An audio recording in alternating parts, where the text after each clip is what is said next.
बोलो तो सही, बात तो करो। बात करने में क्या दिक्कत है तुम लोगों को? अभी तुम्हें पढ़ा भी नहीं रहा हूँ।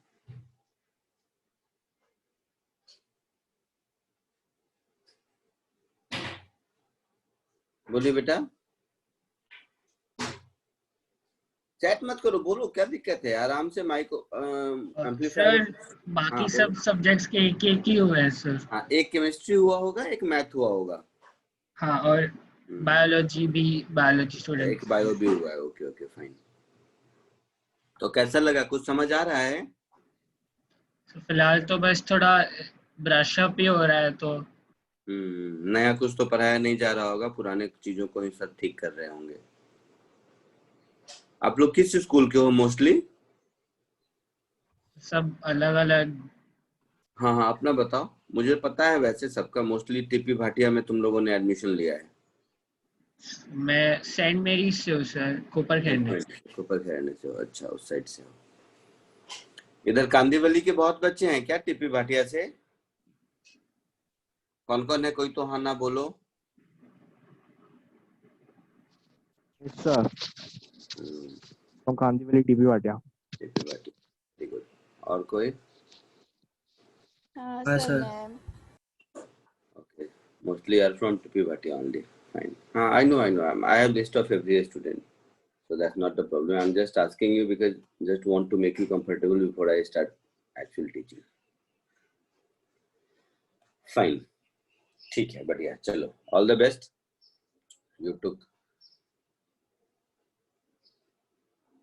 I am from St. Louis Convent School. Okay, fine. ठीक है। तो आप सबने इंजीनियरिंग प्रिपरेशन को ऑप्ट किया है, या मेडिकल वाले बच्चे भी हैं? आप लोगों में मेडिकल वाला कोई है तो बोलो तो मुझे।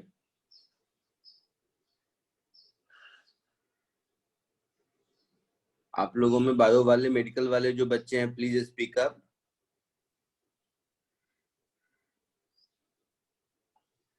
बोलिए बोलिए, चैट मत कीजिए, बोलिए। खुशी, मैं हूँ। अच्छा, खुशी मेडिकल के लिए है। और कोई मेडिकल के लिए?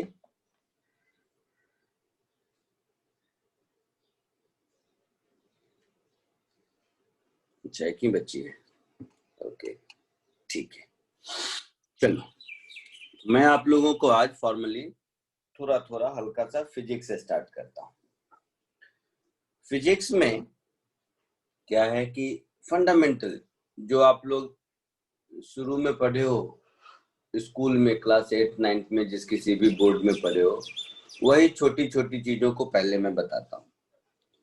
जैसे बोर्ड में आप लोगों को एक चैप्टर मिलता होगा, किसी बोर्ड में उसका नाम रहता होगा मोशन इन अ प्लेन। ऐसा नाम मिला था कहीं?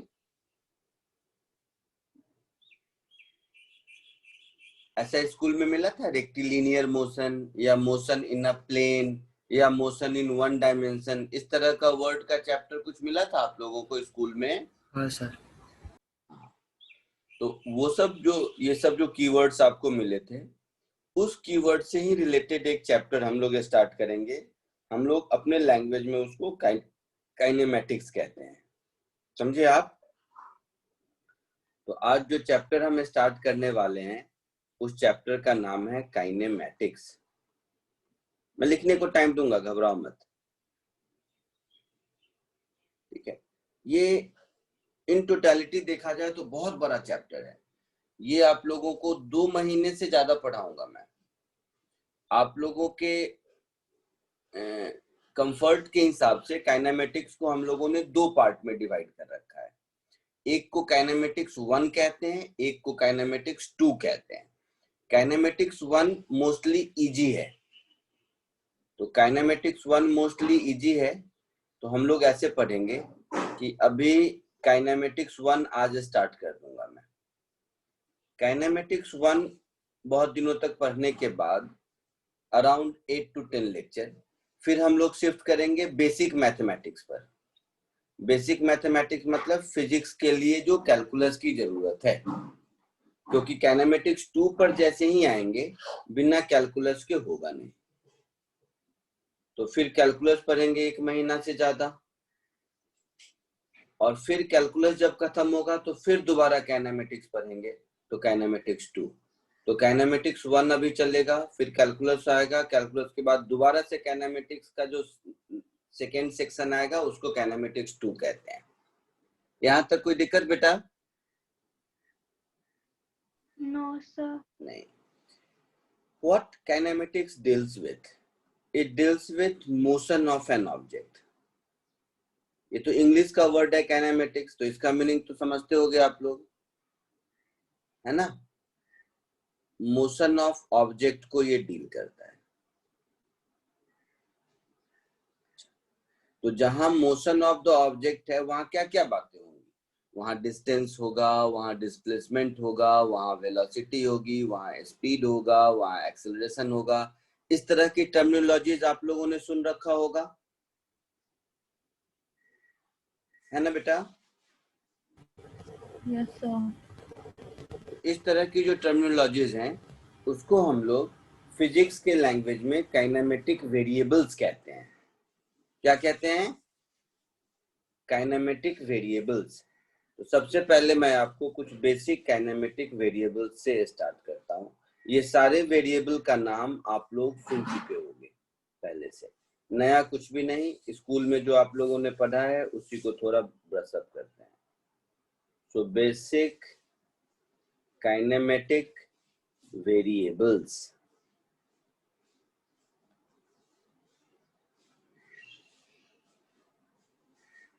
जहां भी दिक्कत हो समझने में, नहीं समझ आए तुरंत पूछ लीजिए, थोड़ा भी वेट मत करो, डरो मत, मुझसे कोई नहीं डरता। ये मान के चलो कि मुझसे कोई नहीं डरता है। मुझे किसी को डराना होता है तो मैं खुद ही आईना देख लेता हूँ, फिर खुद डर जाता हूँ। मेरे से डरने की जरूरत नहीं है, ठीक है? लिखने को टाइम दूंगा, घबराइए नहीं। बेसिक काइनेमेटिक वेरिएबल्स में सबसे पहला वेरिएबल जो हम लोग देखेंगे वो है डिस्टेंस। कोई बताएगा बेटा डिस्टेंस क्या होता है?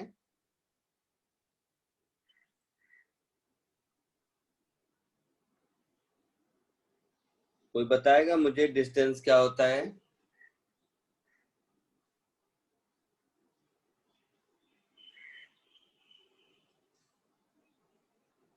बोलो। Total length covered by an object. जैसे मान लीजिए कोई ऑब्जेक्ट पॉइंट ए से पॉइंट बी तक गया, ठीक है? तो पॉइंट ए से पॉइंट बी तक गया, तो पॉइंट ए से बी तक जाने के इनफाइनाइट रास्ते हो सकते हैं। ऐसे जा सकता है,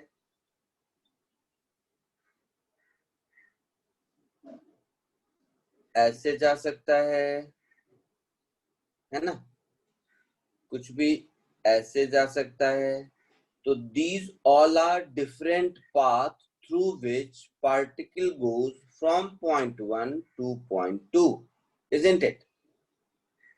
Our common sense says all these three paths which I have shown over here, these three paths has different actual path length, isn't it? है ना बेटा? हाँ सर। तो ए से बी तक जाने में जैसे पाथ लेंथ 3 देखोगे तो आपको कॉमन सेंस कहता होगा कि ए से बी तक पहुंचने में ज्यादा डिस्टेंस लगा, है ना? Yes, sir.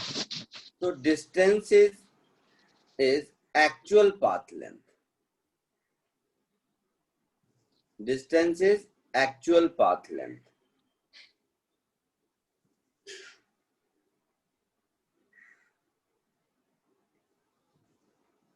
बट यही अगर मैं डिस्प्लेसमेंट की बात करूं, क्या होता है डिस्प्लेसमेंट बेटा?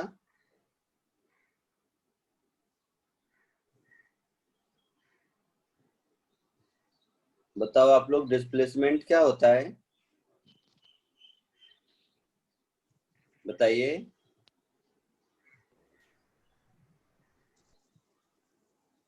पता ना बेटा, डर क्यों रहे हो? मैं कितनी बार बोला मुझसे डरने की जरूरत नहीं है, और आपको आता है ये भी मुझे मालूम है।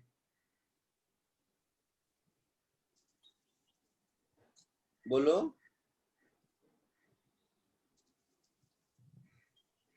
जैसे पॉइंट ए से पॉइंट बी तक अगर जाएंगे तो मेरा स्ट्रेट लाइन डिस्टेंस ये होगा ना, जो अभी ड्रॉ किया। बोलिए। तो कोई एक आदमी ब्लैक बॉक्स के जैसा देखा, वो आपको देखा नहीं कि ए से बी आप कैसे गए क्या गए, वो आपका इनिशियल पोजीशन ए देखा और फाइनल पोजीशन बी देखा, तो उसके हिसाब से तो आप ए से बी गए, है ना। जैसे आप कितनी भी पढ़ाई कर लो, दिन में 10 घंटा 12 घंटा 15 घंटा कुछ भी पढ़ो, आपके पापा जो कि दिन भर ऑफिस हैं, उनको तो ये सब कुछ नहीं दिखाई देता है। उनको क्या दिखाई देता है कि आपको मार्क्स कितने आए, है ना बेटा। बोलो, बताइए। तो वो आपके एफर्ट का इवैल्यूएशन फाइनली तो उसी मार्क्स के बेसिस पर ही करेंगे ना।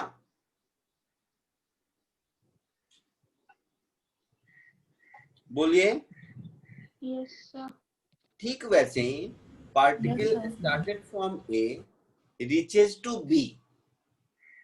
So while moving from A to B, particle may have taken different path.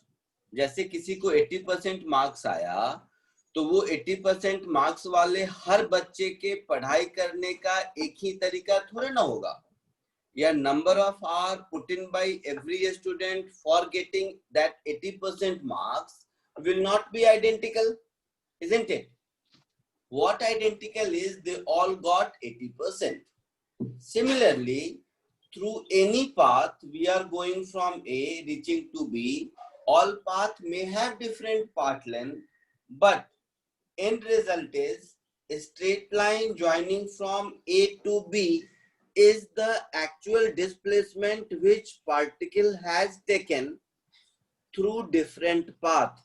तो ये जो एक्चुअल स्ट्रेट लाइन डिस्टेंस है, जिसको कि हम लोग बोलेंगे शॉर्टेस्ट पाथ, ये जो शॉर्टेस्ट पाथ है इसको हम लोग डिस्प्लेसमेंट बोलते हैं, हाँ या ना।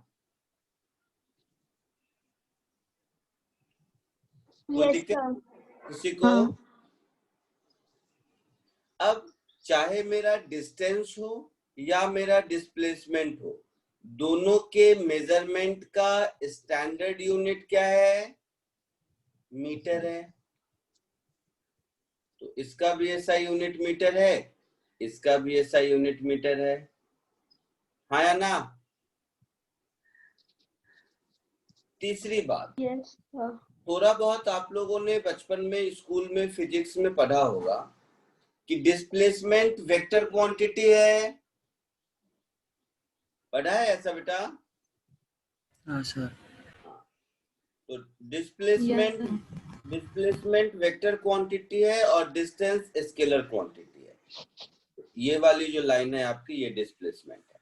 डिस्टेंस स्केलर क्यों है बेटा?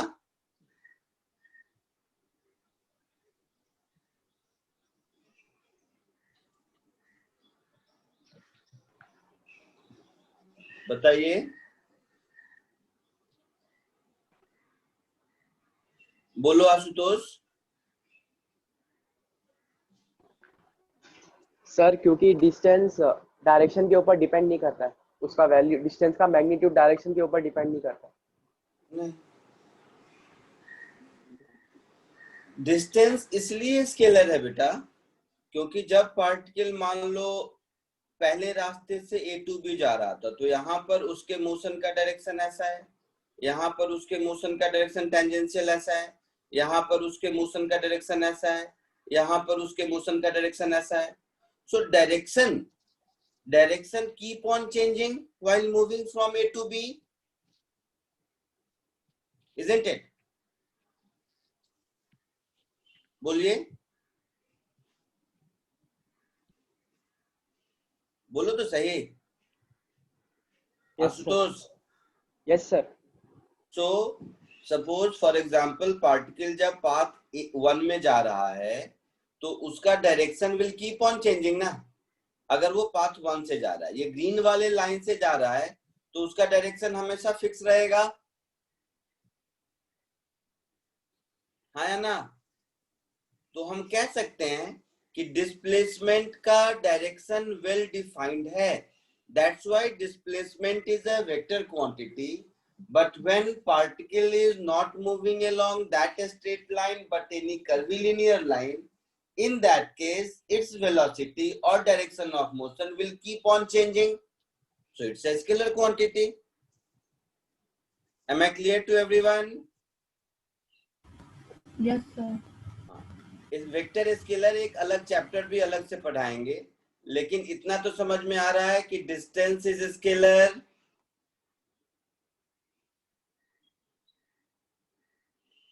बट डिस्प्लेसमेंट इज वेक्टर, हाँ या ना?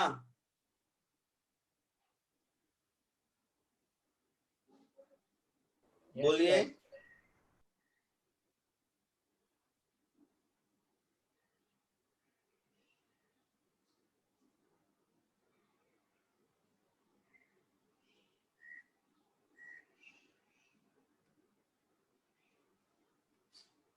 ठीक है, तो ये बात सबको समझ आ गई? Yes sir. तो अभी सिर्फ डिस्टेंस और डिस्प्लेस, अच्छा पहले कॉपी कर लो, फिर डिस्टेंस और डिस्प्लेसमेंट से रिलेटेड एक क्वेश्चन करेंगे. पहले इसको आप कॉपी कर लीजिए.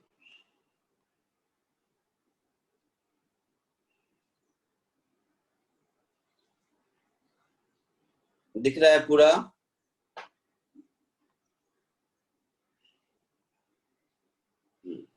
इतना कॉपी कर लीजिए, फिर डिस्टेंस और डिस्प्लेसमेंट से रिलेटेड क्वेश्चन करेंगे अभी.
हो गया?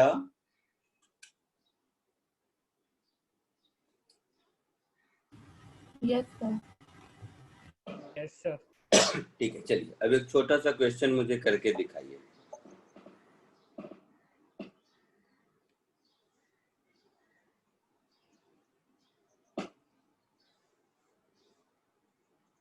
छोटे छोटे एक आध क्वेश्चन करके दिखाइए. Question number 1.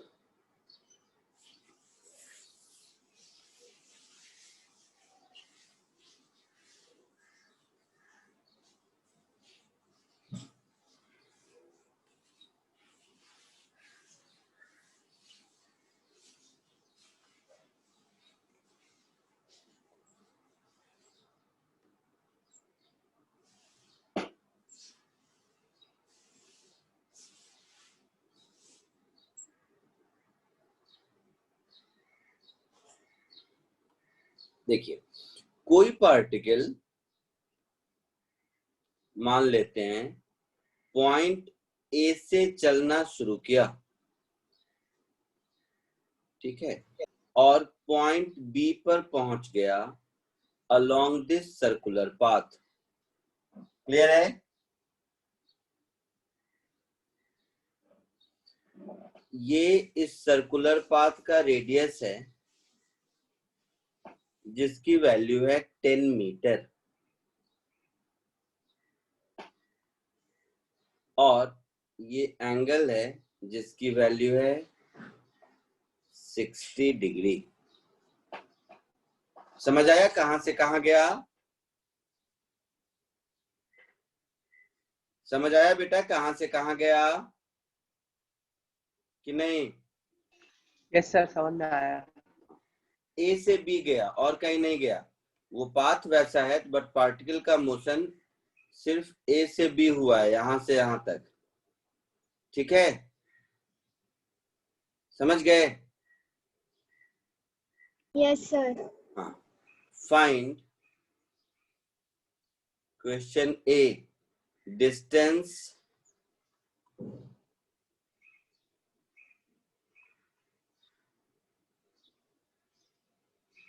traveled by the particle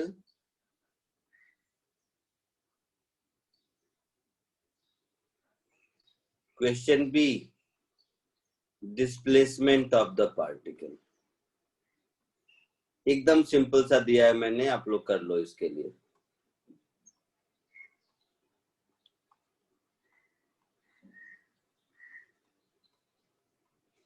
कोशिश कीजिए।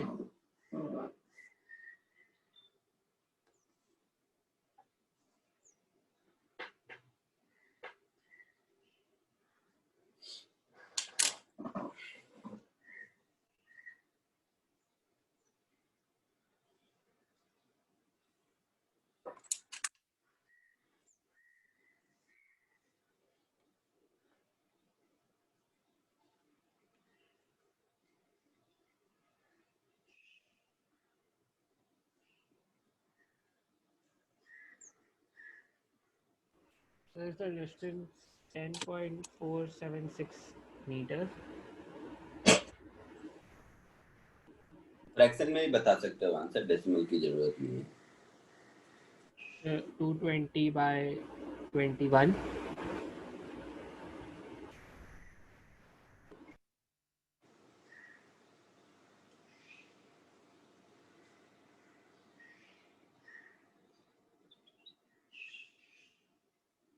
हाँ सही बताया।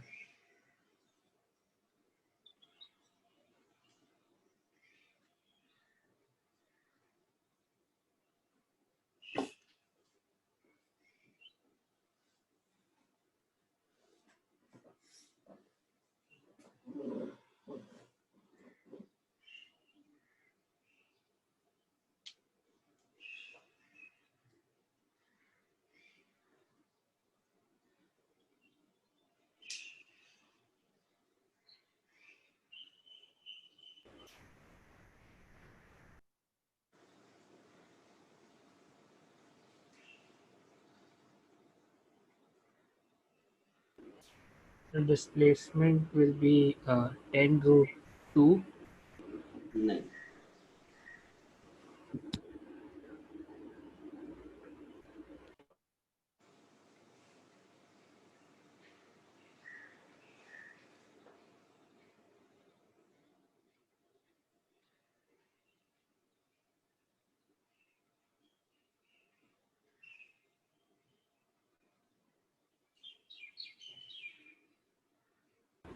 Sorry, sir, sorry, just a second.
Sir, hmm, displacement is 10 meter.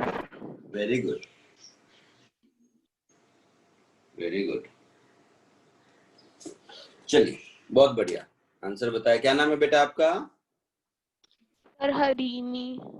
अच्छा, और क्या नाम बताया? सॉरी, भूल गया। Harini. अच्छा, हरिणी सूर्य नारायणन। ओके, हरिणी। कहाँ एडमिशन लिया बेटा आपने हरिणी? Sir, Rajan School. अंधेरी। हाँ. Very good. और तुमने जो बताया था बेटा, कोई एक बच्चे ने बताया था फर्स्ट का आंसर मुझे? सर आयुष। आयुष। तुमने कहाँ एडमिशन लिया बेटा? Sir saint Mary's, saint Mary's, वहाँ पे नई मुंबई सर। नवी मुंबई से, ऊपर कराने से।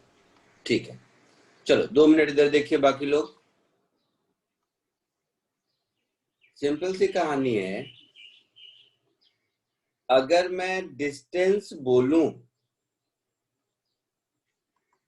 तो डिस्टेंस थ्योरेटिकली क्या होगा?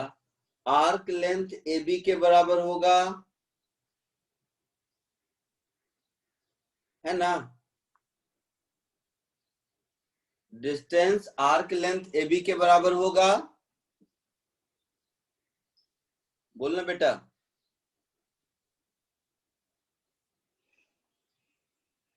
यार पार्टिसिपेटिव बनो, ऐसे चुप रहोगे तो कैसे होगा?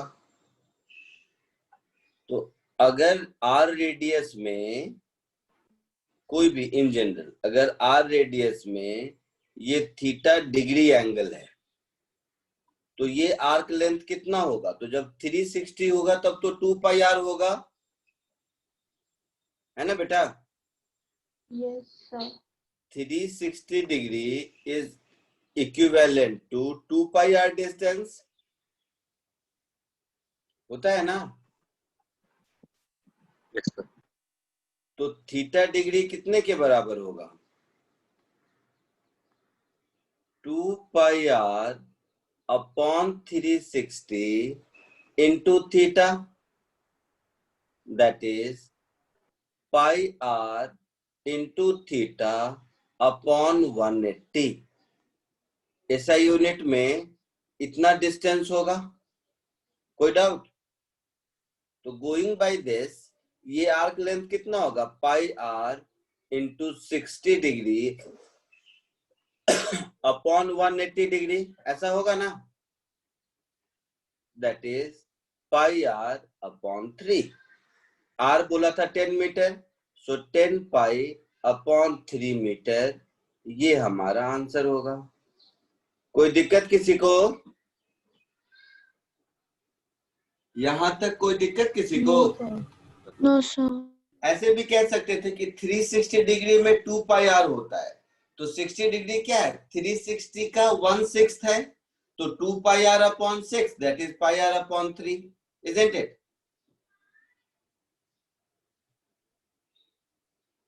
बोलिए।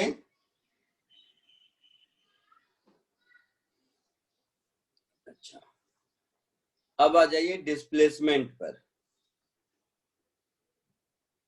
सो अगर मैं डिस्प्लेसमेंट देखूं,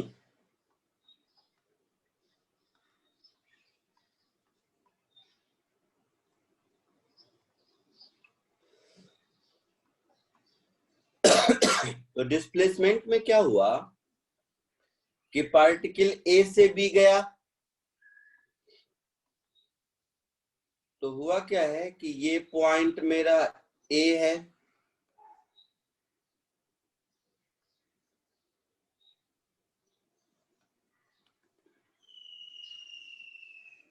ये पॉइंट मेरा बी है, ये ओ है, तो ओ टू ए की वैल्यू भी आर के बराबर है, ओ टू बी की वैल्यू भी आर के बराबर है। तो डिस्प्लेसमेंट क्या होता है? Straight line distance. तो जो स्ट्रेट लाइन डिस्टेंस है ए और बी के बीच का, वो तो यही है ना? यही डिस्प्लेसमेंट होगा बेटा। Yes, sir. अच्छा, तो ये 60 डिग्री है, तो आपको दिख रहा है कि ये आइसोसेल्स ट्रायंगल है, ये 60 डिग्री है, ये अगर थीटा होगा तो ये भी थीटा होगा, है ना? तो ये इक्विलैटरल ट्रायंगल बन जाएगा।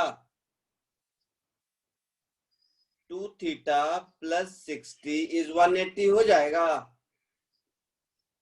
So theta also will become 60 degree only. हाँ या ना? हाँ सर। बोलो। तो ये इक्विलैटरल ट्रायंगल हो गया, और इक्विलैटरल ट्रायंगल हो गया तो AB की वैल्यू भी R के बराबर ही होगी, दैट इज 10 मीटर।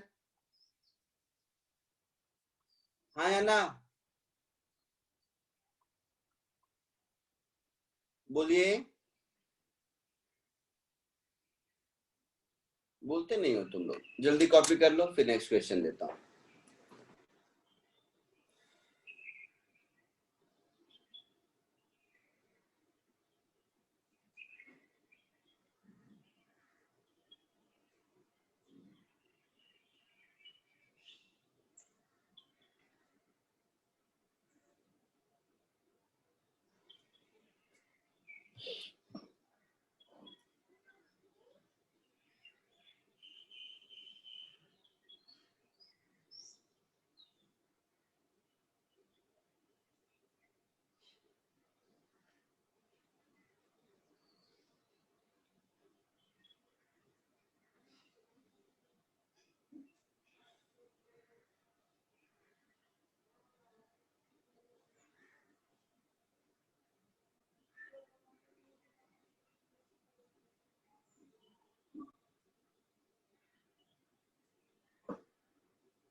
हो गया?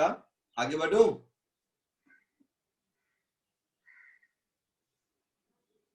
हाँ sir.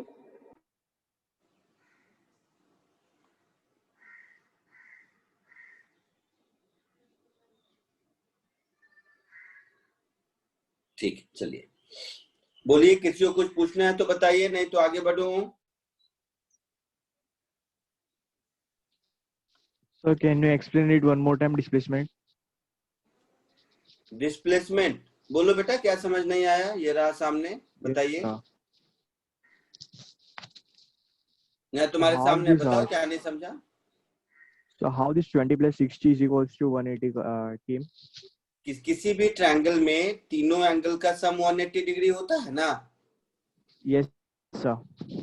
And this OB is R, OA is R. It means angle A and B will be equal, isn't it? Yes, yes, So sir. I have assumed it as theta. So Okay. theta plus 60, it will become 180. Yes, sir. तो और क्या बताऊं, बोलो।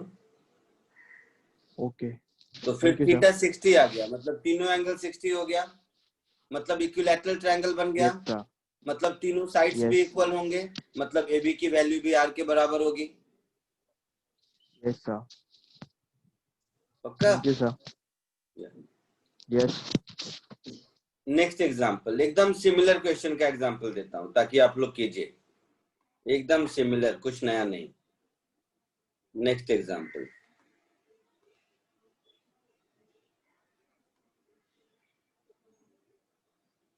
तो पिछली बार तो value दे दिया, theta की जगह 60 डिग्री, रेडियस की जगह 10 मीटर या ऐसा कुछ। अब मैं वैल्यू नहीं देता हूं, मतलब अब मैं इसको सिंबल के टर्म में ही रख देता हूं, जैसे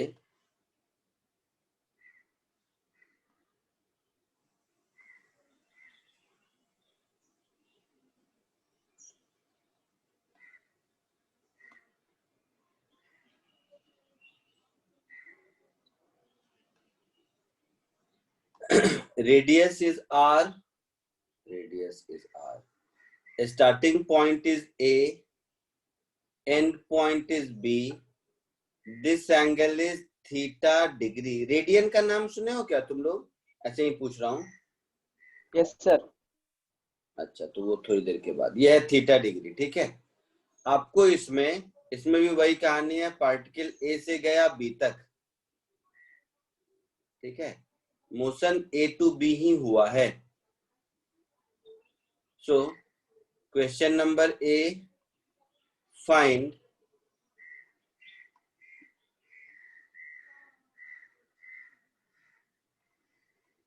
magnitude of distance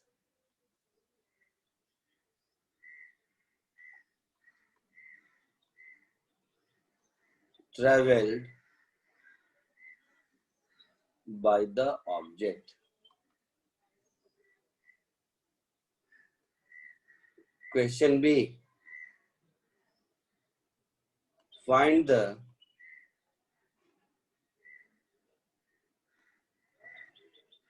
magnitude of displacement of the object.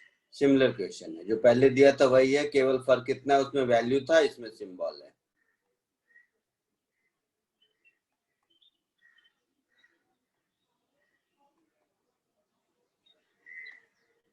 कोशिश कीजिए।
So the distance will be pi r theta by 180. Very good.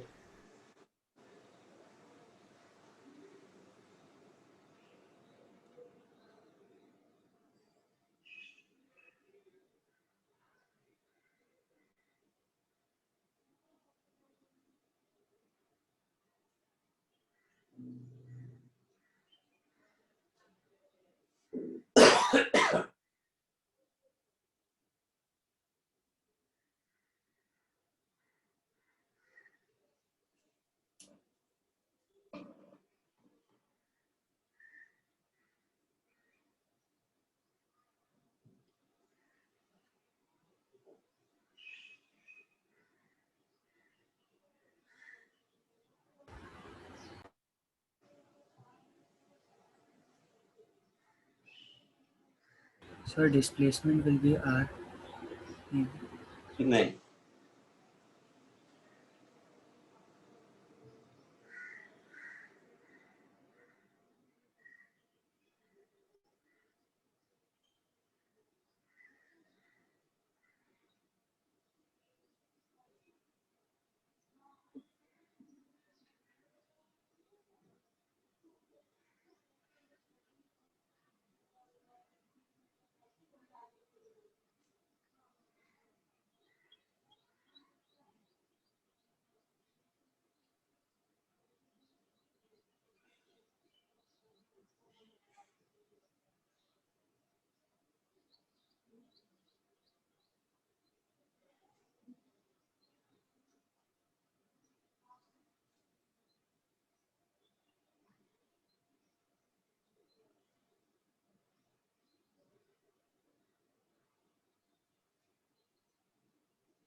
चलो देखो इधर, डिस्टेंस में तो कोई दिक्कत नहीं होनी चाहिए किसी को। Yes.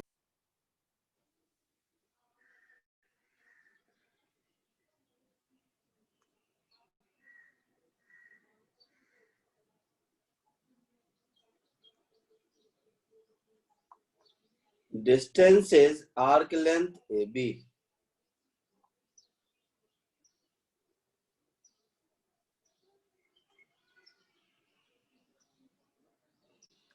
आर्क लेंथ AB का मतलब हो गया कि टोटल आर्क लेंथ 2 पाई r होता है जब 3 होता है तब, हाँ या ना? तो जब थीटा डिग्री होगा तो ऐसा होगा। तो यहां से आपको दिख रहा होगा पाई r into theta upon 180 degree, ये हमारा आंसर होगा। ए पार्ट में किसी को कोई दिक्कत है?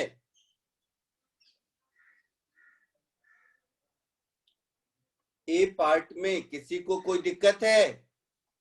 No, sir. No sir. No, sir. B part देखिए, आपको समझाने के लिए मैं इस डायग्राम को ऐसे बना देता हूं।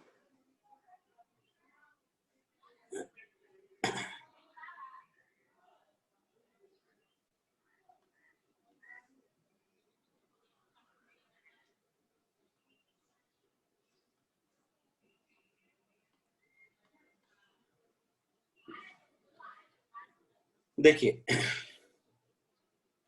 Just listen to me, what I did is just मैंने उस डायग्राम को सीधा कर दिया। This is your centre O, this is point A and this is point B।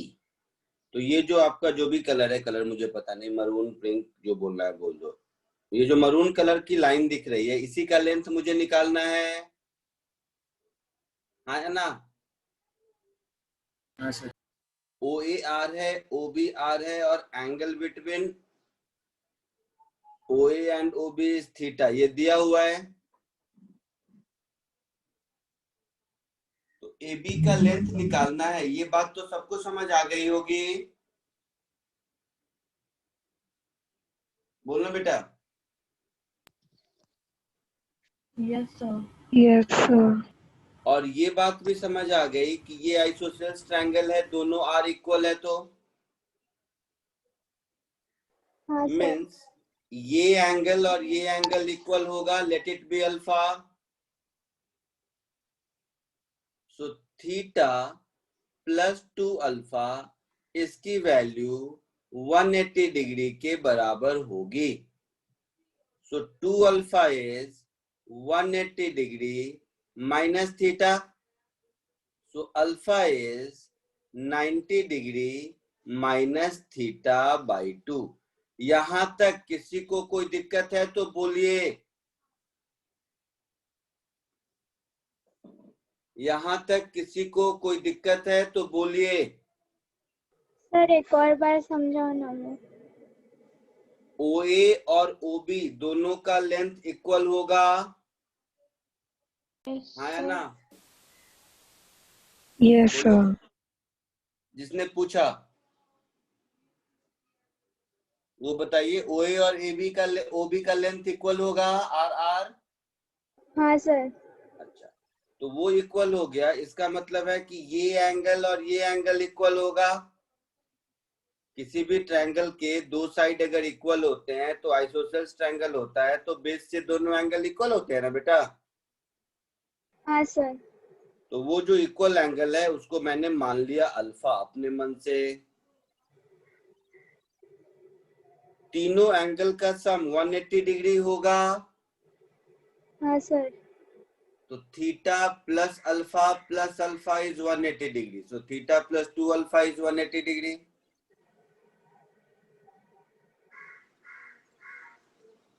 समझी? हाँ सर। तो अल्फा 90 माइनस थीटा बाई 2, ये समझ गए कि नहीं?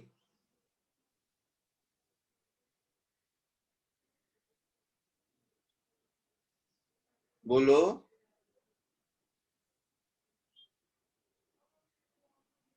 बोलना, नहीं समझी तो कोई बात नहीं, बोल तो सही।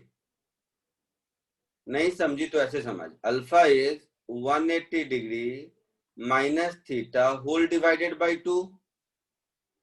तो इसको हम लिख सकते हैं 180 degree divided by 2 minus theta upon 2।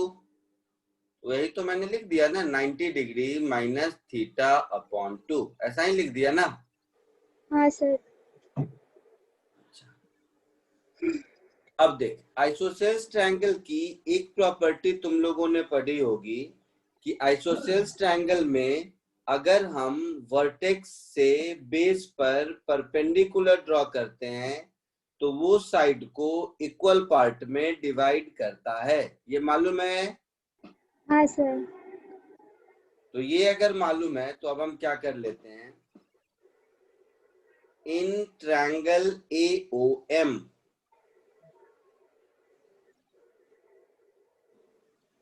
इस AOM ट्रायंगल में अगर हम देखेंगे, मुझे क्या ढूंढना है, मुझे AB ढूंढना है। तो AM अगर X होगा तो MB भी X होगा। हाँ। तो अगर मुझे X मिल जाए तो हमारा काम चलेगा। तो AOM में हम लिख सकते हैं साइन अल्फा, साइन नहीं कॉस में B/H होगा, तो कॉस अल्फा। ऐसा लिख सकते हैं कि cos alpha is equal to AM upon OA। हाँ या ना? हाँ सर। लिख सकते हैं। तो AM मेरा X है, OA मेरा R है, हाँ या ना? हाँ सर। कॉस अल्फा में अभी आपने देखा कि अल्फा मैंने निकाला है 90 माइनस थीटा बाई 2, निकाला है ना? हाँ सर। तो कॉस 90 माइनस थीटा क्या होता है, कोई बताएगा? Sine theta. Sine theta. तो ये होगा sine theta by 2 is equal to X upon R। तो यहां से मुझे X मिल गया, R sine of theta by 2, हाँ या ना? हाँ सर। तो यहां मुझे AB लेंथ मिल गया, 2X के बराबर होगा, that is 2R sine of theta by 2। ये हमारा आंसर होगा, समझे? हाँ सर। Thank you sir. या जल्दी से कॉपी कर लीजिए इसको।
आगे बढ़ूं? Yes sir. Yes, sir.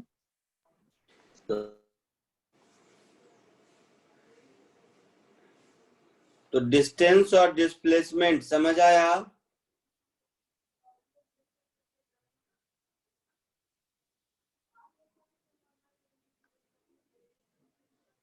एक और डिस्टेंस और डिस्प्लेसमेंट के लिए एक और एग्जांपल।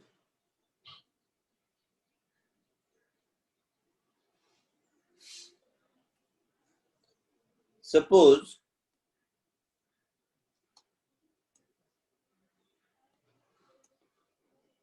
कोई एक ऑब्जेक्ट यहां से यहां गया, उसके बाद वही ऑब्जेक्ट यहां से यहां गया,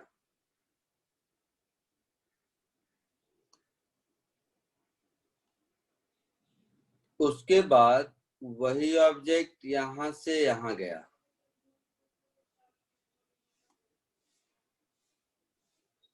उसके बाद वही ऑब्जेक्ट मान लो यहां से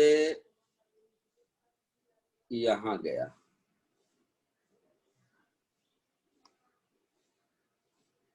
एक सेकेंड,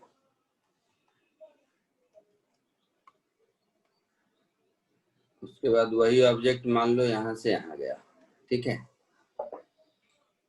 इस पॉइंट का नाम दे देते हैं ए, इस पॉइंट का नाम दे देते हैं बी, इस पॉइंट का नाम दे देते हैं सी, और इस पॉइंट का नाम दे देते हैं डी।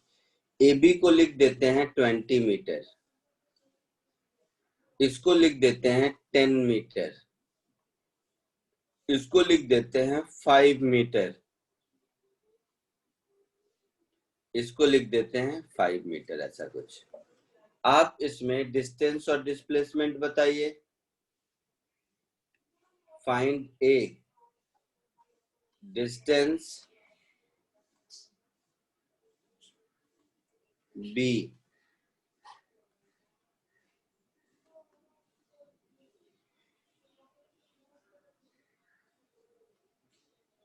displacement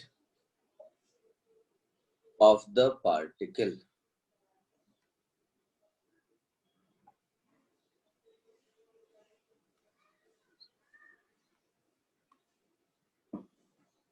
कोशिश कीजिए।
सर हाँ बेटा, sir is displacement 30 metre?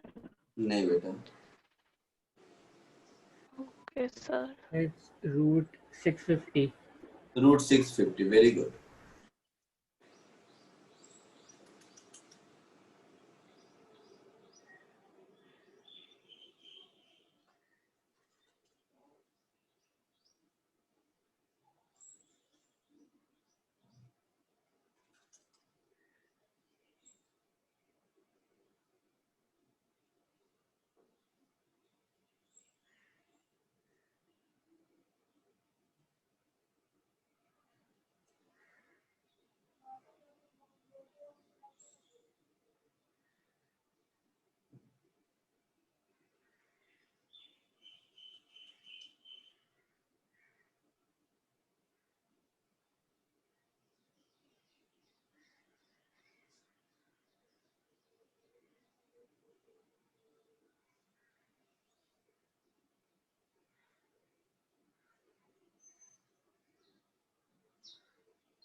Try किया सबने?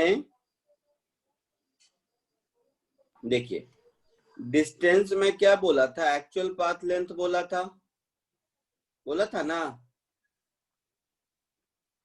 तो डिस्टेंस क्या हो जाएगा? 20 प्लस 10 प्लस 5 प्लस 5, तो कितना हो गया? 40 मीटर। क्यों नहीं बताया आप लोगों ने? ये बताने में क्या दिक्कत थी? मुझे, मैं नहीं समझ पाया। डिस्टेंस 40 मीटर होगा, ये नहीं समझ आया?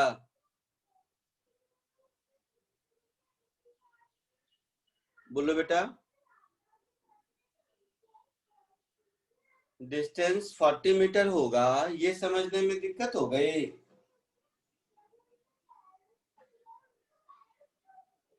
बोलो ना।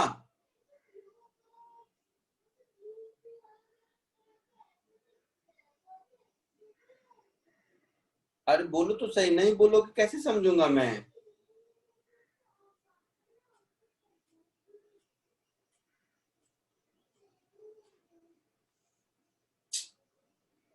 बोल ही नहीं रहे हो आप लोग।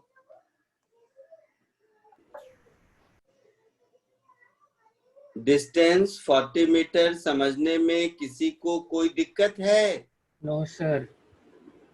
पहले ये डिस्टेंस 40 मीटर नहीं आया था क्या आप लोगों से खुद से?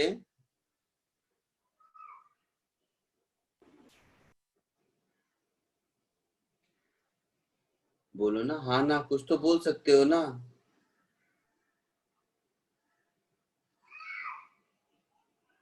पता नहीं ऐसे आया था कैसे सर. आया, ऐसे कैसे पढ़ोगे फिर? अब मुझे ये वाला स्ट्रेट लाइन डिस्टेंस चाहिए ना? अब मुझे ये वाला स्ट्रेट लाइन डिस्टेंस चाहिए, ये बात समझ आई? ए टू डी वाला स्ट्रेट लाइन डिस्टेंस चाहिए। सर तो ए टू डी वाला जो स्ट्रेट लाइन डिस्टेंस होगा, यही डिस्प्लेसमेंट होगा ना, है ना? Yes. Yes, sir. Yes, sir. तो ये आपको नहीं मिलेगा क्या ट्रायंगल में, स्ट्रेट राइट एंगल ट्रायंगल में यही डिस्प्लेसमेंट है। तो आप देखो इसको आगे ऐसे कर दो एक्सटेंड, इसको ऐसे एक्सटेंड कर दो, तो ये डिस्टेंस दिख रहा है आपको 20 + 5 25 मीटर, और 10 में से 5 गया तो ये डिस्टेंस दिख रहा है 5 मीटर। इस पॉइंट को M कह दो। तो ट्रायंगल AMD एक राइट एंगल ट्रायंगल दिख रहा है। Yes, sir. Yes, sir. तो जो AMD राइट एंगल ट्रायंगल है उसमें हम ऐसा लिख सकते हैं, in triangle AMD AD square is equal to AM square plus MD square. AM कितना है 25, MD कितना है 5, तो ये हो गया 625 + 25 दैट इज 650।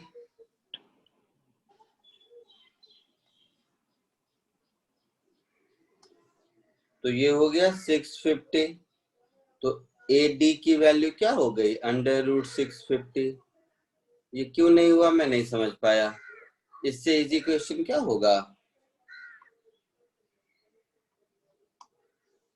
क्लियर है? Yes, sir. सबको समझ आ रहा है? जल्दी से कॉपी कर लीजिए इसको, फिर आगे बढ़ते हैं।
आगे बढ़ूं? Yes, sir. लिख लिया सबने? Yes. Yes, sir. ठीक है, ओके। चलो अब हम लोग, तो अभी डिस्टेंस डिस्प्लेसमेंट सिखाया, अब वेलोसिटी और स्पीड पे आते हैं। तो वेलोसिटी और स्पीड पे आते हैं। तो थर्ड पॉइंट, वेलोसिटी और स्पीड का नाम तो सुना होगा आप लोगों ने। Yes, sir. वेलोसिटी क्या होता है?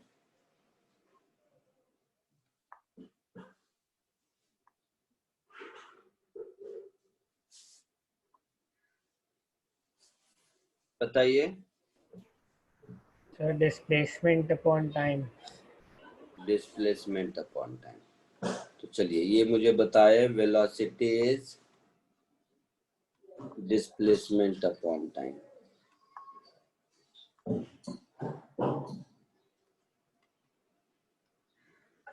और स्पीड क्या होता है?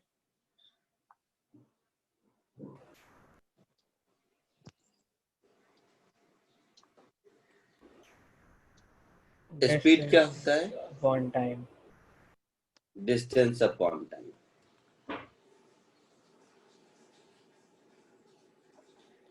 तो आपने मुझे सिखाया कि स्पीड होता है डिस्टेंस अपॉन टाइम। थोड़ी सी इसमें प्रॉब्लम है। प्रॉब्लम क्या है? जस्ट खुद से सोचो जरा सा 2 मिनट। मान लो तुम्हारे घर से तुम्हारा स्कूल 5 किलोमीटर दूर है, ठीक है, and you took 1 hour, then you will say my speed is 5 kilometer per hour, isn't it? Am I clear to you? If distance of your school from your house is 5 kilometer and you took 1 hour while walking, मान लो, then you will say my walking speed is 5 kilometer per hour. Yes or no? Yes, sir. Yes, sir. Yes, sir. But it doesn't mean that starting from your home till you reach your school, you were moving with 5 kilometer per hour only. There are times, बहुत जगह ऐसा होगा जहां traffic नहीं होगा तो 5 से ज्यादा भी हो गया होगा, ट्रैफिक होगा तो बीच में रुक गए होंगे। बट आपने तो इस कैलकुलेशन में सिर्फ स्टार्टिंग टाइम और एंड टाइम के बीच का टाइम गैप लिया और कैलकुलेट कर लिया कि my speed is 5 kilometre per our. हाँ या ना? बोलिए,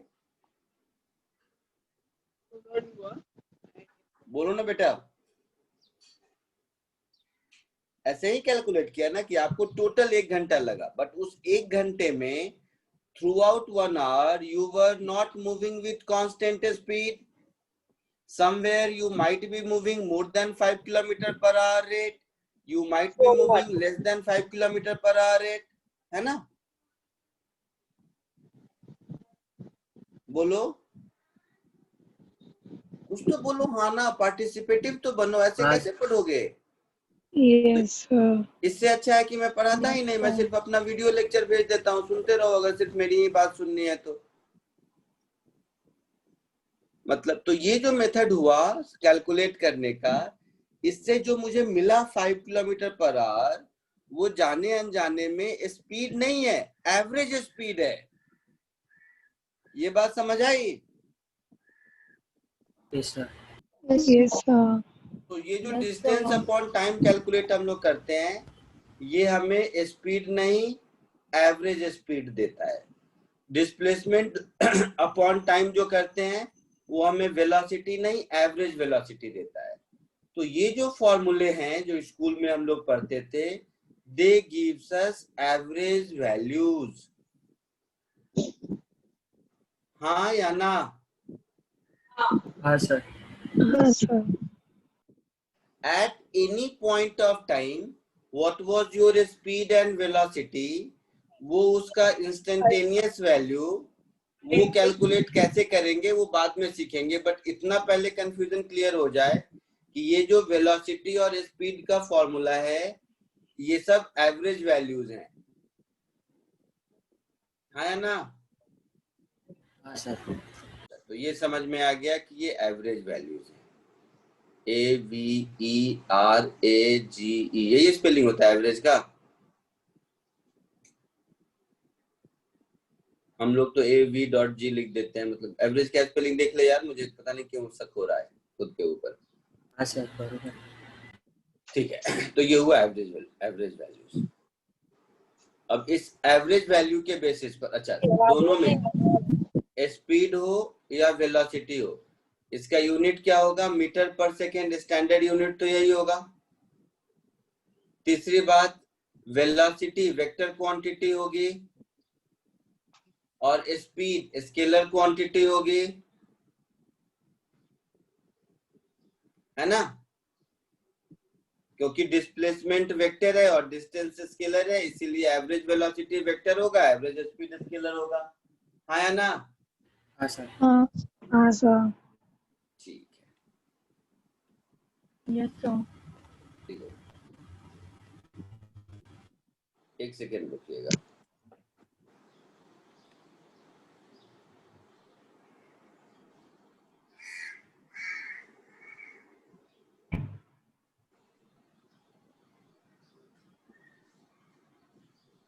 तो ये बात अगर समझ आ गई आपको तो एक क्वेश्चन कीजिए, एक क्वेश्चन दे रहा हूं आपको, केवल वही एवरेज स्पीड एवरेज वेलोसिटी वाली कहानी। पहले ऊपर वाला कॉपी कर लीजिए, वो कॉपी करने के बाद ये जो क्वेश्चन सामने दिख रहा है एक,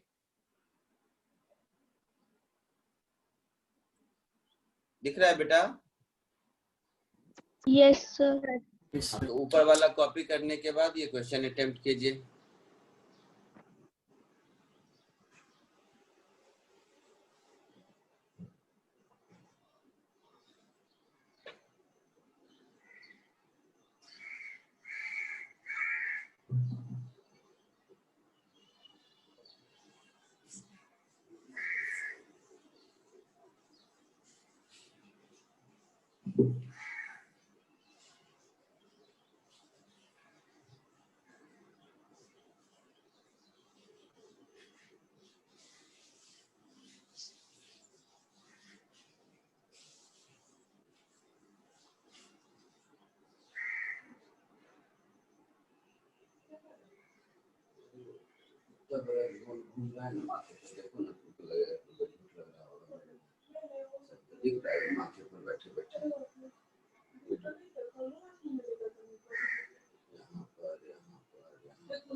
सर आंसर 25 किलोमीटर नहीं बेटा,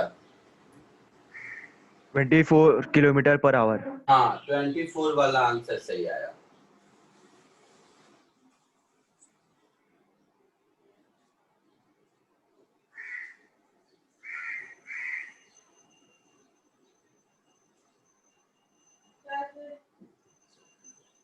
हाँ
सबको आ गया आंसर 24 या मैं बताऊं? सर आ गया। सबको आ गया 24? हाँ सर। बहुत बढ़िया, मजा आ गया। तो फिर इससे अगर ये कर लोगे तो मैं इससे थोड़ा अच्छा वाला क्वेश्चन दे दूंगा फिर। सबको आ गया 24? सर Yes, मुझे sir. समझ नहीं आया। क्या ये समझ नहीं आया क्वेश्चन? हाँ, और आंसर भी। हाँ ठीक है। A car travels from A to B 20 kilometre per hour, return at 30 kilometre per hour. ये तो फिजिक्स नहीं इंग्लिश है। The average speed of car in the whole journey is. तो देखो, ए से बी गया, फिर बी से ए वापस आ गया। जाते वक्त इसकी ये स्पीड थी 20 किलोमीटर पर आवर, आते वक्त इसकी ये स्पीड है 30 किलोमीटर पर आवर। यही कहानी है बेटा? हाँ। अच्छा, तो ए से स्टार्ट किया, बी पर गया, बी से फिर स्टार्ट किया और ए पर आया। तो अभी मैंने आपको सिखाया था 2 मिनट पहले कि average speed is distance upon time. सिखाया था? हाँ हाँ। So average speed is distance upon time.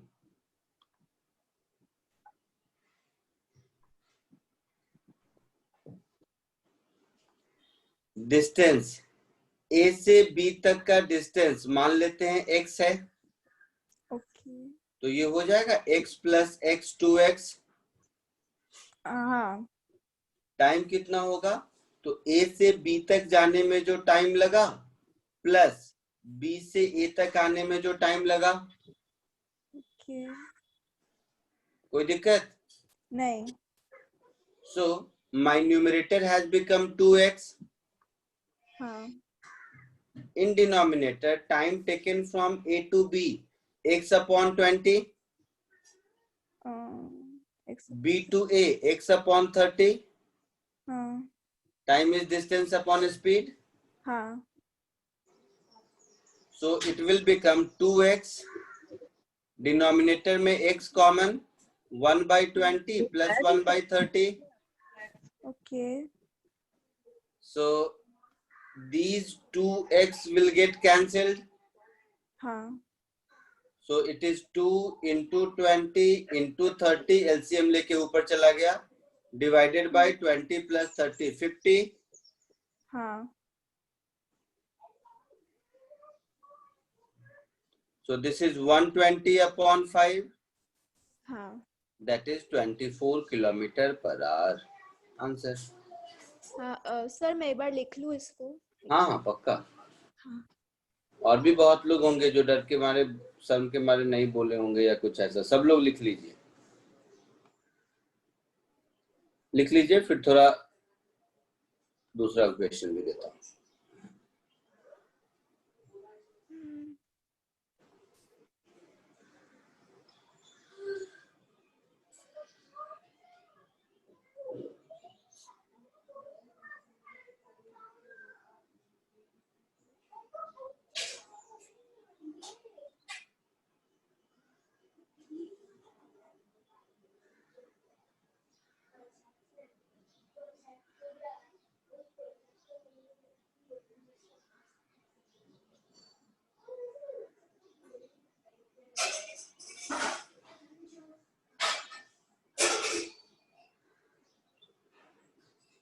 हाँ सर हो गया लिख के। हो गया, आगे बढ़ूं? हाँ। Next question.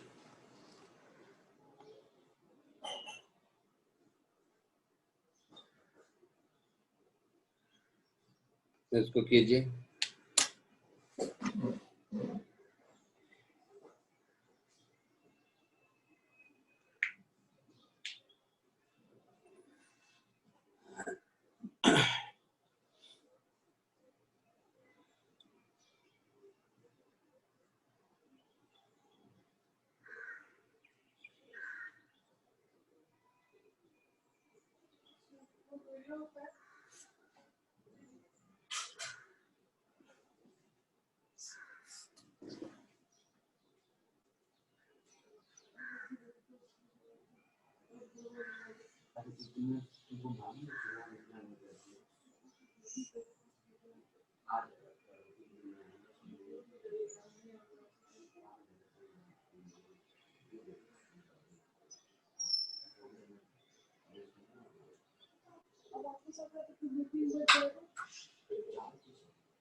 18 kilometre per our. देखते हैं आंसर, मैंने यही दे दिया, देखते हैं।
सबने अटेम्प्ट कर लिया?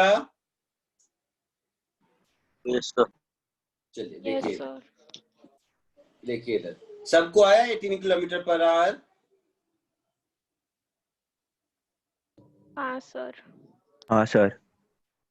पक्का? तो नहीं बताऊं? थोड़ा डिफिकल्टी लेवल इंक्रीज करके अच्छा क्वेश्चन दे दूं? ईमानदारी से बताओ, कोई जल्दबाजी नहीं है, ऐसा कुछ नहीं है। मैं फटाक से 2 मिनट में सॉल्व कर देता हूं, क्योंकि मुझे डाउट है आधे लोग बोलते नहीं हो, इसके लिए। फर्स्ट 1/3 ये गया विथ स्पीड v1, नेक्स्ट 1/3 गया विथ स्पीड v2 और नेक्स्ट 1/3 विथ स्पीड v3। ऐसा गया। ये डिस्टेंस x, ये डिस्टेंस x और ये डिस्टेंस x। क्लियर? तो ये जो एवरेज स्पीड होगा, अब उतना ज्यादा पूरा पूरा नहीं लिखता हूं, आपको समझ आ जाएगा। ये होगा 3x upon x by v1 plus x by v2 plus x by v3। ऐसा होगा। सबको समझ आया? बोलिए। Yes sir. तो अगर ये समझ आ गया तो मैं तुरंत बता दूं।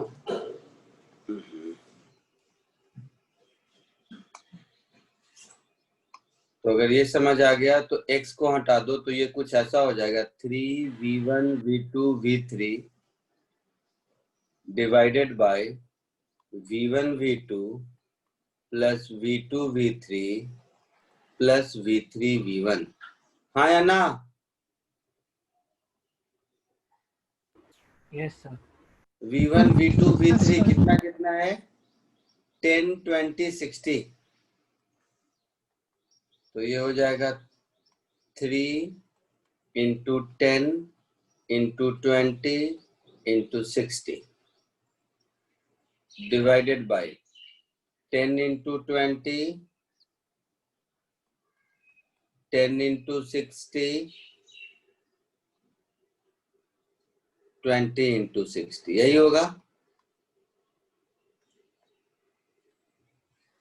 6 2 जा 12, 12 3 जा 36। तो ऊपर हो गया 36,000, नीचे 200 प्लस 600 800 प्लस 1200। तो 800 प्लस 1200 कितना होगा? 2000। तो ये हो जाएगा 18 किलोमीटर पर आवर। सब लोग समझे इस बात को? Yes, sir. जल्दी से लिख लीजिए, मैं दूसरा क्वेश्चन देता हूं।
हो गया? Yes sir. Yes, sir. ठीक है। नेक्स्ट क्वेश्चन जो दे रहा हूं, ये एक बार देखो करके। थोड़ा सा मैं पहले बोल रहा हूँ, डिफिकल्ट हो सकता है। अगर हो गया तो थोड़ा सा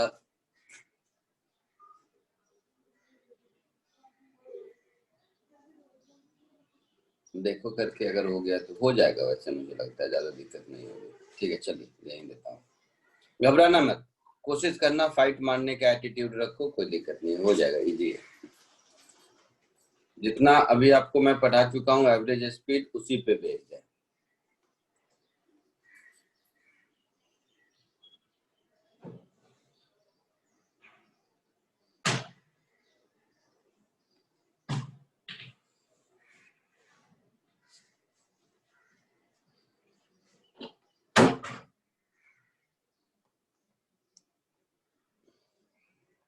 एक मिनट, सारे पेस्ट कर देता हूँ, फिर उसको अरेंज कर दूंगा। घबराइए मत।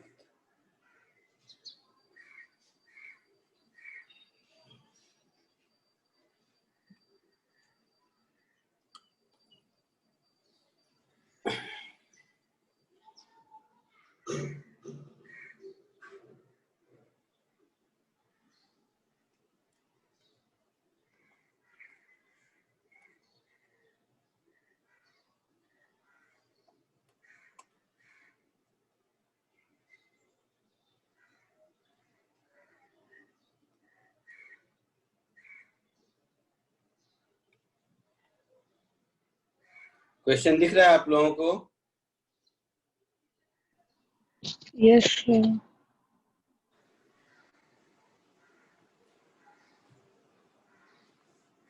तो इसी में फाइंड एवरेज स्पीड,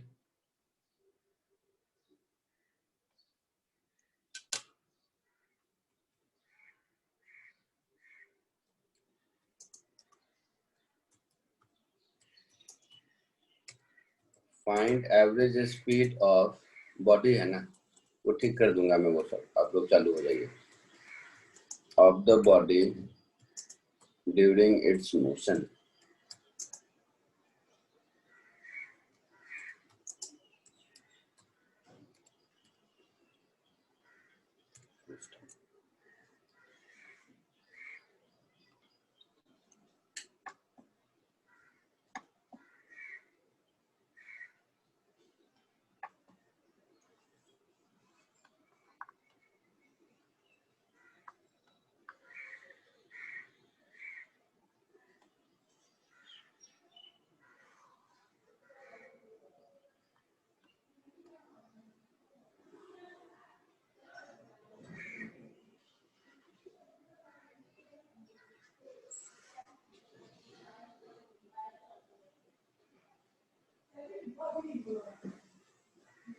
आप लोग सॉल्व करना शुरू कर दो। वो मैं ब्यूटिफिकेशन कर रहा हूँ, वो सब पर तुम लोग ध्यान मत दो।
सर आंसर तो V1 V2 V3 के टर्म्स में निकलेगा ना? हाँ बेटा, V1 V2 V3 के टर्म में ही आंसर आएगा। सर फिर डिस्टेंस को हम कोई कांस्टेंट ले रहे हैं। हाँ, डिस्टेंस कुछ लेके आपको अज्यूम करना पड़ेगा। चलिए देखिए, ये डिफिकल्ट है, एक बार देख लो। चलो सब लोग देखो, सब लोग इधर देखिए।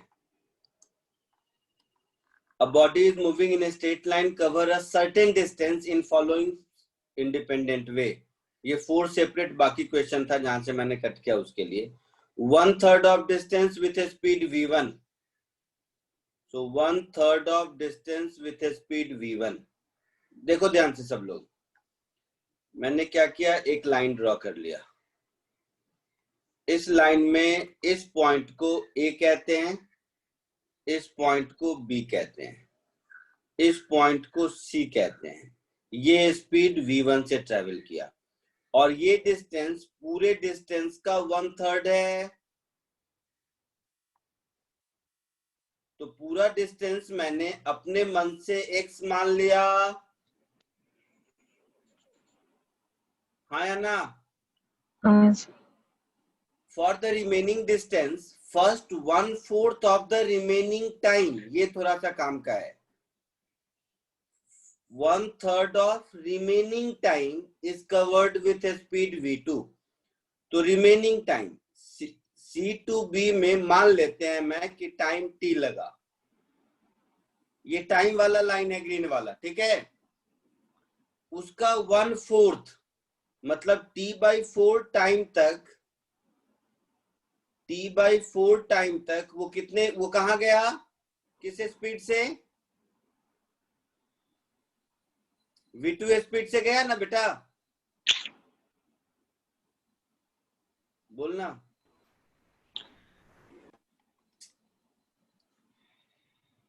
अगर C to B जाने में टाइम t लगता है तो C to D जाने में टाइम t/4 लगेगा। Yes.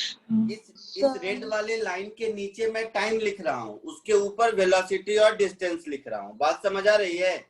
Yes, sir. इसके नीचे की कहानी टाइम है, ये कहानी स्पीड है, और सबसे ऊपर वाली कहानी डिस्टेंस है। ठीक है? तो t/4 टाइम में v2 स्पीड से गया, तो कॉमन सेंस से बताओ ये डिस्टेंस कितना होगा? v2 इंटू t/4 होगा। Yes sir. ये t/4 है तो ये टाइम 3t/4 बचेगा। Yes sir. तो ये v3 डिस्टेंस से गया तो ये डिस्टेंस कितना हो जाएगा? v3 into 3t/4। Yes, sir. ये जो मैंने लाइन ड्रॉ किया, ये सब, इसमें किसी को कोई दिक्कत है तो बताइए।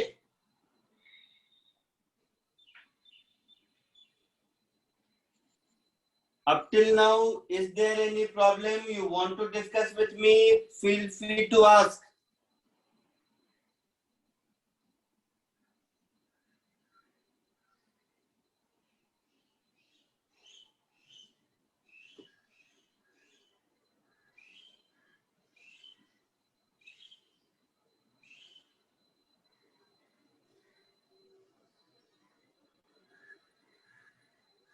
नहीं, यहाँ तक कॉपी करो पहले, नहीं तो कोई बात नहीं, यहाँ तक कॉपी करो। बहुत कॉपी करते वक्त बहुत कुछ समझ आएगा, यहाँ तक कॉपी कर लीजिए। फिर कैलकुलेशन पार्ट बचा है वो मैं अभी कर देता हूँ।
हो गया? Yes, sir. ठीक है, सबने लिख लिया यहां तक? अब आइए, अब कॉमन सेंस से एक चीज देखो, C टू B तक का जो डिस्टेंस है ये टोटल x है, ये x/3 है, तो ये 2x/3 होना चाहिए।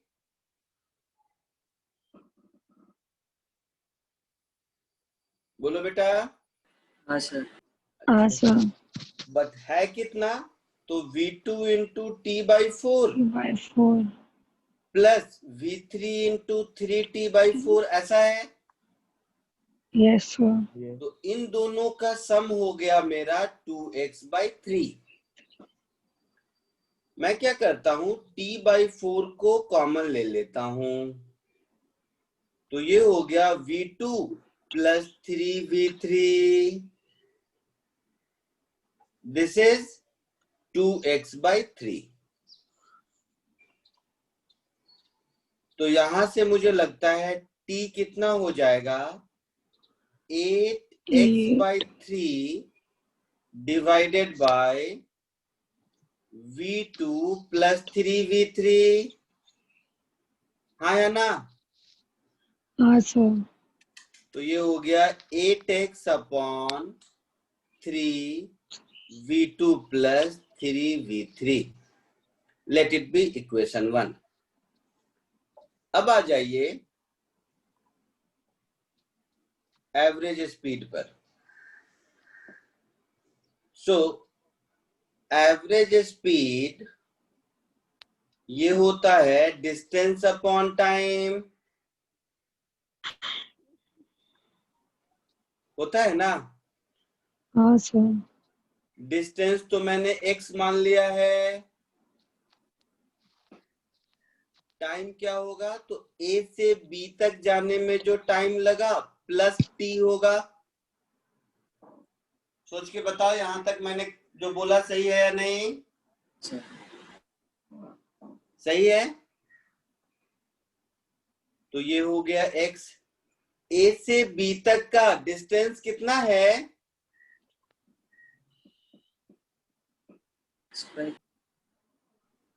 A से B तक का डिस्टेंस कितना है?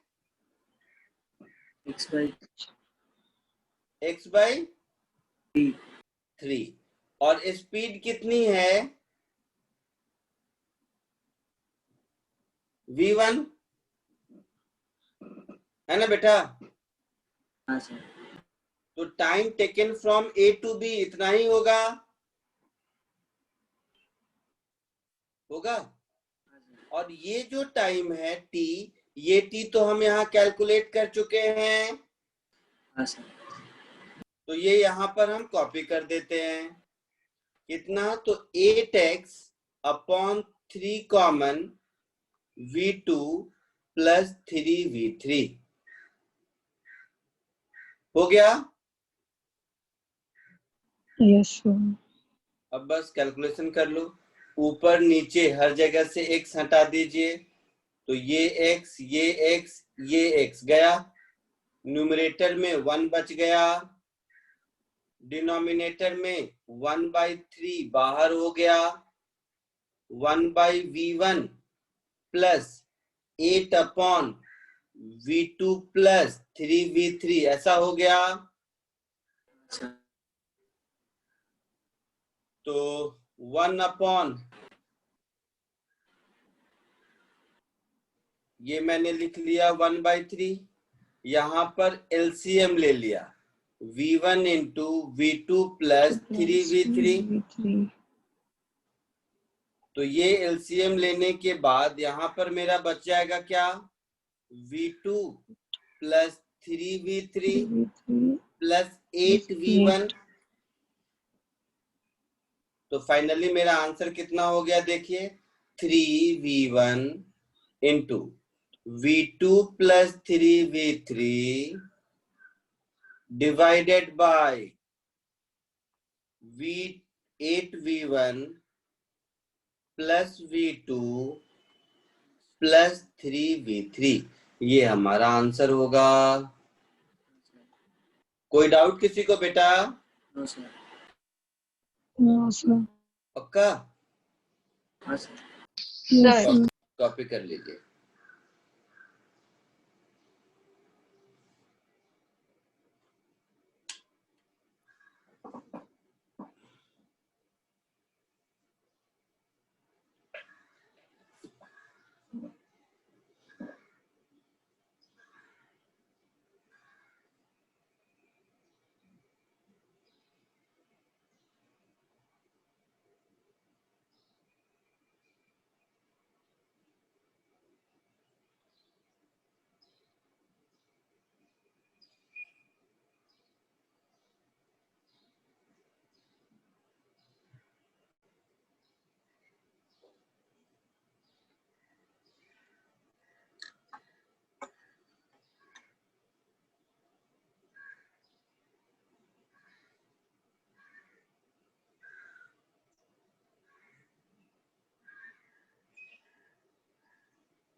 लिख लिया आप लोगों ने?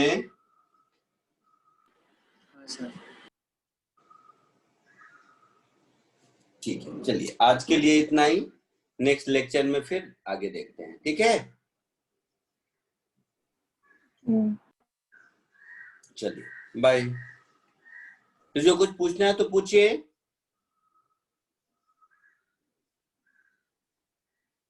किसी को कुछ पूछना है तो पूछिए।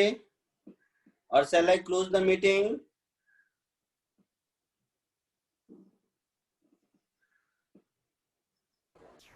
No doubt, sir.